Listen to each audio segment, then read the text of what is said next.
You clicked on this video because you want to get pregnant and are wondering if it's time to look for more help. Maybe it's taking longer than you'd like, or you have a feeling that something is just not right. In this video, you're going to learn some signs that your body is having to warn you that it might be a good idea to look for more fertility support. What you are about to learn is coming from my 21 years of experience as a fertility coach, helping couples get pregnant from all over the world. So let's get started.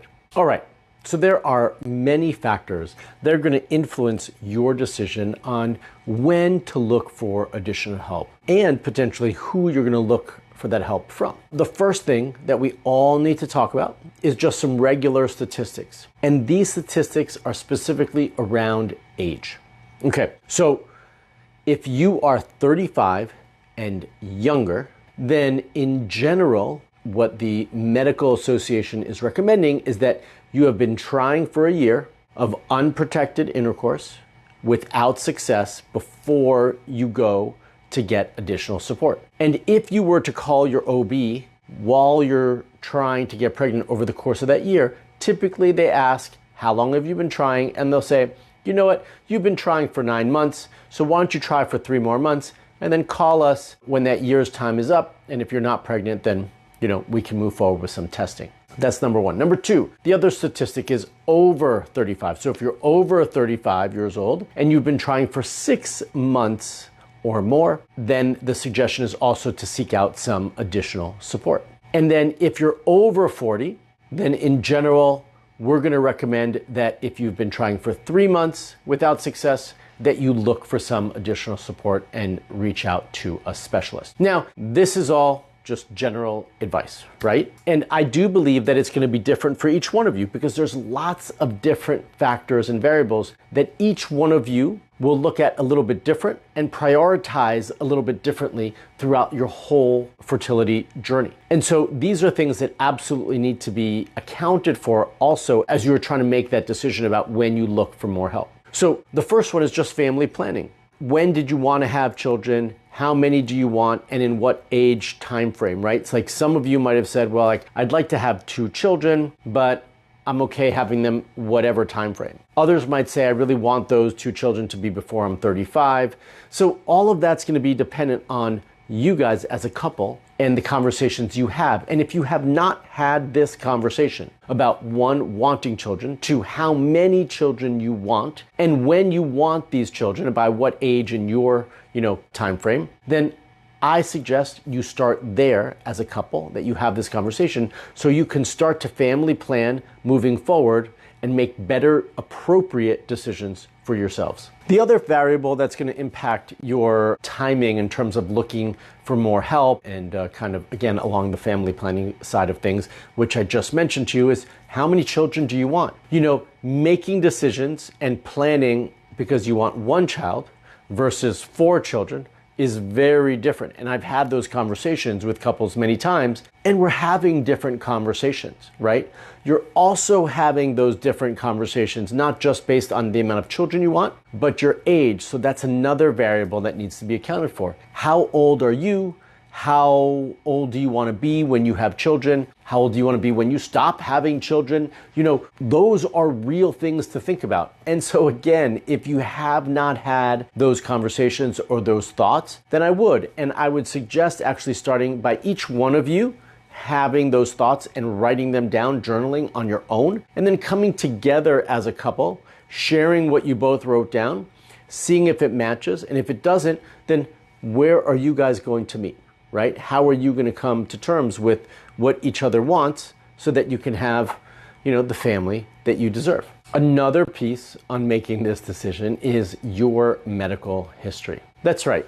So, and the combined, not just you as one person, but each one of you, your medical history is going to impact some of the decisions you make. So what do I mean by that? Well, if you know that you're super healthy, you've taken care of yourself, you've never had any medical issues or concerns, odds are you could probably wait a little bit longer before you need additional support to get pregnant. Even wait a little longer before you try. If you are someone who that since you were 15, your cycles have been irregular, you rarely ovulate, you've been on birth control for 10 years because they were trying to help you manage your cycles and make your cycles regular. Maybe you were diagnosed with a condition like PCOS or endometriosis or something else, hypothyroidism. These are all reasons why you're going to need additional support and help.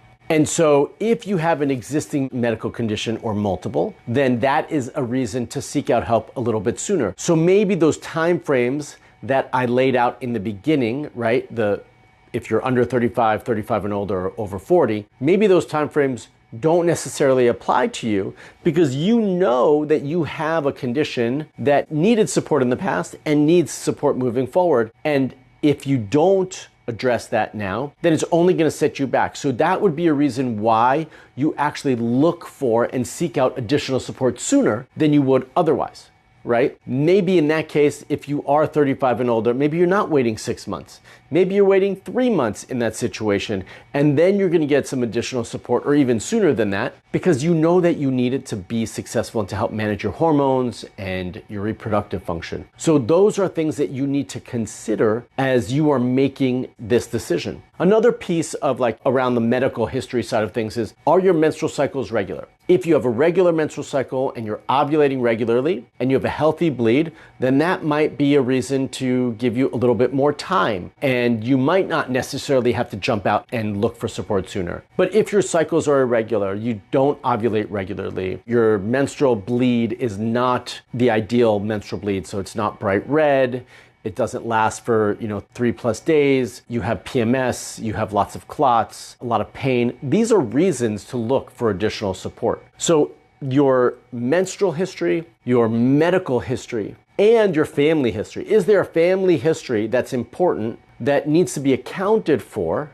in the bigger picture when you're making these decisions? Does someone have a history of cancer? Does someone have a history of miscarriages or difficulty conceiving? Maybe your mom had difficulty getting pregnant. Maybe there's hypothyroidism runs in your family or some other condition. These are all reasons also to look for additional support, maybe a little bit sooner than you would otherwise. Now let's talk about the next step. So you've come to the point, for whatever reason, whether it's age, family planning, medical history, whatever it might be, that you need some additional support. So then the next question is who are you going to get that support from?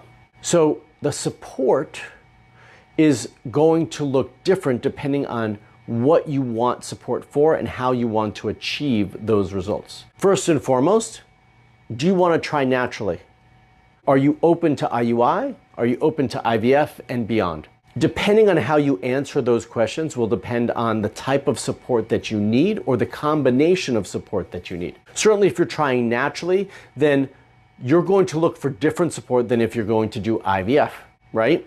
Or maybe you say to yourself, I'm open to trying naturally, and I want to give that some time because obviously that's my preference, but I am open to the other things, but I don't want to jump there next, right? So those are all reasons why you would look for additional support and the type of support you will look for. So here are the general types of support that you should be aware of. First and foremost, I'm assuming that all of you have an OBGYN who you can lean on for additional support.